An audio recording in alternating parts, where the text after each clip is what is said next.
Đừng vội mua iPhone 13 nếu các bạn chưa xem hết video này. Hello anh em, lại là mình Tâm đây.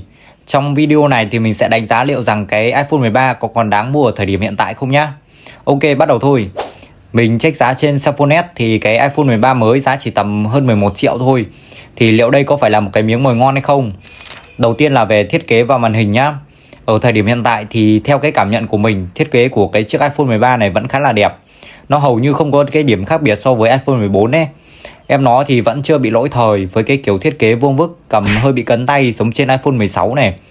Cụm camera thì được đặt chéo. Mặt lưng của em iPhone 13 này là kính bóng nên là nó hơi bị bám mồ hôi với dấu vân tay ấy.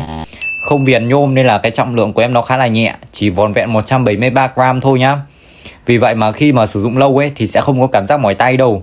Ở phía mặt trước thì em nó sở hữu một chiếc màn hình OLED 6,1 inch, mật độ điểm ảnh là 460 ppi với cái độ phân giải là 2532 x với 1170 pixel nhá. Nên là hiển thị vẫn rất là đẹp với lại sắc nét luôn. Tuy nhiên thì viền màn hình nó khá là dày. Nếu mà các bạn nhìn quen mấy cái chiếc điện thoại viền mỏng mà chuyển sang nhìn cái iPhone 13 này thì nó sẽ hơi bị khó chịu ấy. Thêm vào đó thì tần số quét của nó cũng chỉ 60Hz thôi. Đây là một cái điểm trừ rất là lớn trong năm 2025 nhá. Trong khi ở cái tầm giá này thì mấy cái điện thoại Android đã có 120Hz hết rồi ấy. Tiếp theo là về hiệu năng. iPhone 13 thì được trang bị cái con chip đầu bảng năm 2021, đó là Apple A15 Bionic nhá. Ở thời điểm hiện tại thì nó vẫn tương đối là mạnh với cái điểm số Antutu là trên 1,2 triệu điểm này. Trải nghiệm thực tế thì mình thấy đối với các cái tác vụ bình thường thì nó vẫn rất là mượt. Chơi các cái game nhẹ nhàng thì vẫn quá là ok luôn. Tuy nhiên nếu mà chơi các cái game hardcore hơn như là Genshin Impact này thì cần trang bị thêm cái sò lạnh nhá, không thì nó như cái lò lửa di động luôn đấy. Dung lượng RAM thì cũng khá là khiêm tốn thôi, chỉ có 4GB thôi nhá. Cũng may là iOS tối ưu tương đối ổn nên là nó cũng khá là ổn thôi. Tuy nhiên thì thỉnh thoảng mình vẫn bị loát lại app ấy. Về camera thì vừa là điểm mạnh cũng vừa là điểm yếu của chiếc điện thoại này. Nó được trang bị hai camera sau, một cam góc rộng và một cam góc siêu rộng nhá. Cả hai cam này thì đều có độ phân giải là 12 megapixel này. Khá là tiếc vì không có camera tele. Chất lượng chụp ảnh thì trong điều kiện đủ sáng ảnh vẫn rất là chi tiết. Các chị em sống ảo thì vẫn quá là ok thôi. Tuy nhiên thì trong điều kiện thiếu sáng nó xử lý chưa được tốt lắm ấy, dẫn đến ảnh bị noise khá là nhiều. Vì không có camera tele nên là nó không zoom xa được đâu. Zoom tối đa là 5x thôi, mà zoom lên thì ảnh bị vỡ hết luôn ấy. Mình đi học mà ngồi bàn cuối, khi mà chụp slide ấy, chữ hơi bé một tí là auto về nát ảnh không luận được chữ luôn. Mình có để ảnh ở trên màn hình, các bạn có thể là đánh giá chi tiết nhá. Chất lượng quay video của iPhone thì vô địch tầm giá rồi. Em nó có chống rung quang học OIS nên là giúp video ổn định hơn nhá. Các bạn có thể là xem video mình quay để đánh giá về chất lượng quay phim với lại ghi âm này.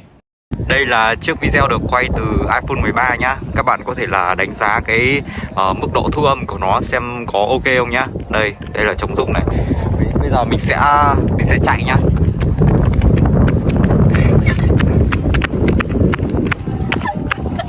Và đây là chiếc iPhone đầu tiên có chế độ điện ảnh. Tuy nhiên thì nó xóa phông vẫn chưa thực sự tốt đâu, vẫn bị lẹm nên là mình rất là hiếm khi sử dụng nó ấy.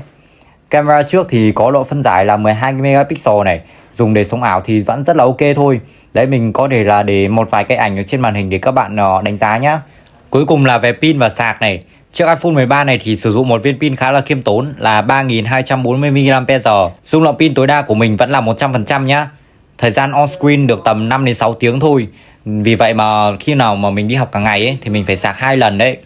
Nó có cái công suất sạc tối đa là 20W thôi. Đi với cái viên pin này thì mình thấy thời gian sạc cũng không quá lâu đâu. Nhưng mà so với các cái dòng điện thoại Android cùng tầm thì iPhone bị đá ra chuồng gà luôn ấy. Như vậy nếu mà các bạn cần một chiếc điện thoại dùng ổn định này, thường xuyên quay video thì em iPhone 13 này là một cái lựa chọn không tồi nhá. Còn nếu mà muốn cày game thì nên dùng thêm sò lạnh nữa để cái hiệu quả sử dụng pin được tốt nhất nhá. Rồi, video của mình đến đây cũng là kết thúc rồi. Các bạn thấy hay thì hãy cho mình một like, một share, một đăng ký kênh nhá. Hẹn gặp lại các bạn ở những video tiếp theo. Bye bye.